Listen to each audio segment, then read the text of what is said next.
There are few terrains as fun to drive as mud, and that's because a lot of the other rules about four-wheel driving can be forgotten. This is one terrain where a little bit of extra right boot is encouraged and momentum is key. And when you get it right, you'll be grinning like a madman. I'm Graham Cale from Four Wheel Drive Action. I'm here today with an Isuzu MU-X to give you folks a few tips on how to drive mud like an absolute pro. Firstly, vehicle setup. Drop tyre pressures to around the 24 psi mark. Put the transfer case into low range and switch the traction control off. Take a moment to poke around with a stick and get a feel for the track. Just how soft is the bottom? How deep is it? Are there any hidden objects like rocks or logs that someone's thrown in there previously to find some extra traction? Righto, once you've got a feeling for what's in front of you, now the fun starts. It's time to get stuck straight into it. In an auto, select your gear via the sequential shift, and in a manual, you want to choose first or second. That's going to be your best friend depending on just how tight that track is up in front. 95% of the time you're going to find there's going to be a set of ruts in front of you. And I reckon it's best to start off in those ruts because more often than not, you're going to slip into them anyway. The exception to that rule is if the ruts are much deeper than your tyres. Because when you think about it, if they are, you're really only going to belly out, you're not going to go anywhere. Now, you want to ease your front tyres into the mud.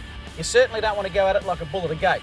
Yeah, it looks spectacular, but it only washes off momentum and it really can cause a lot of damage to your truck. Now, just as your back tyres are about to drop in, that is the perfect time to put your boot into it. Not too much though. You want to use controlled acceleration. It's kind of a balance between using enough to get through and not enough that you get stuck. When you can't go any further forward, quickly get off the throttle. Grab reverse and go back as far as you can. Then, fun part starts, give it another go. You'll often have to do the first and reverse shuffle a couple of times, but you'll find yourself clawing just that bit further forward every time. Another red hot tip is to get the steering wheel and rock it from side to side, left to right. What that does, of course, is force the side walls of the tyre up against the side of the ruts that you're stuck in, and it might just give you enough traction to drive your way forward. Once that works, you'll be amazed at what a great technique it is.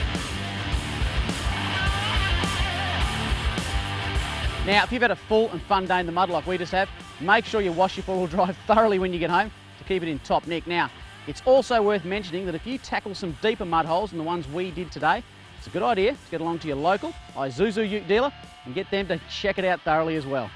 Follow these simple tips and I reckon you will be having more fun in the mud than you ever thought possible. For more tips just like this one, and also to keep in touch with the Isuzu owner events, have a look at the iVenture Club website at iventureclub.com.au. I'm Graham Cale, and I'll see you in the mud.